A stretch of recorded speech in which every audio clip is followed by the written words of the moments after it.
Warahmatullahi wabarakatuh. Saya Mia Amelia, NPM 1821030395 dari jurusan Hukum Ekonomi Syariah kelas G. Di sini saya akan menjelaskan tentang hukum mahar dalam perkawinan. Mahar merupakan keutamaan agama Islam dalam melindungi dan menghargai kaum wanita dengan cara memberikan hak yang dimintanya dalam perkawinan yang berupa mahar kawin yang besar kecilnya ditetapkan oleh kedua belah pihak. Karena pemberian mahar harus diberikan secara ikhlas. Para ulama fikih bersepakat bahwa mahar wajib diberikan suami kepada istrinya, baik secara tempo ataupun secara kontan. Pembayaran mahar harus sesuai dengan janji yang ada di dalam akad pernikahan. Mahar yang diberikan kaum laki-laki kepada kaum perempuan bukan diartikan sebagai pembelian atau pembayaran, seolah-olah perempuan yang akan dinikahi telah dibeli seperti barang. Namun, pemberian mahar kepada perempuan di dalam Islam itu untuk mengangkat harkat dan derajat perempuan yang sejak zaman jahiliyah telah diinjak-injak harga dirinya. Dalam syariat Islam, perempuan diangkat harga dan martabatnya dengan cara kaum laki-laki memberikan mahar kepada kaum perempuan yang hendak dinikahinya. Pengangkatan hak-hak perempuan pada zaman jahiliyah sama dengan hak-hak kaum laki-laki, sebagaimana adanya hak warisan dan hak menerima wasiat. Salah satu keistimewaan Islam ialah memperhatikan dan menghargai kedudukan wanita, yaitu memberikan hak kepada wanita untuk memegang sesuatu atau memiliki sesuatu.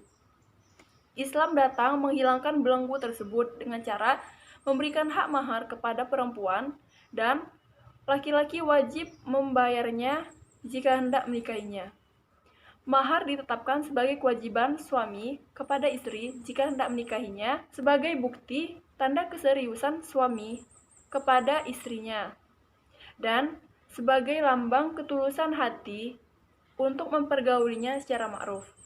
Mahar juga dijelaskan di dalam Al-Quran surat An-Nisa ayat 4 yang artinya, berilah mahar atau mas kawin kepada perempuan atau wanita yang kamu nikahi sebagai pemberian dengan penuh kerelaan.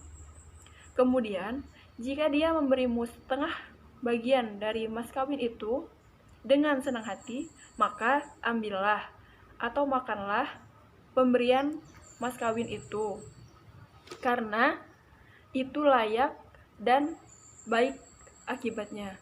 Rasulullah juga bersabda tentang mahar, yang artinya, kawinlah engkau walaupun mas kawin cincin yang terbuat dari besi. Dari ayat dan hadis tersebut dapat diambil bahwa mahar merupakan kewajiban suami kepada seorang istri yang hendak dinikahinya, baik berupa barang, uang, ataupun jasa yang tidak melanggar hukum Islam. Mahar juga merupakan hubungan yang menumbuhkan tali kasih sayang antara suami dan istri. Bahkan, andai kata suatu pernikahan itu berakhir dengan perceraian, mahar akan tetap menjadi hak istri dan suami tidak berhak untuk mengambilnya, kecuali dalam kasus khulu, yaitu perceraian yang terjadi atas permintaan seorang istri. Dalam hal ini, istri harus memberikan atau membayarkan semua mahar yang telah diberikan kepadanya. Dengan demikian, mahar adalah hak individual seorang istri, dan siapapun orang, termasuk suaminya, tidak boleh meminta atau mengambilnya sedikit pun tanpa sepengetahuan atau kerelaan istri.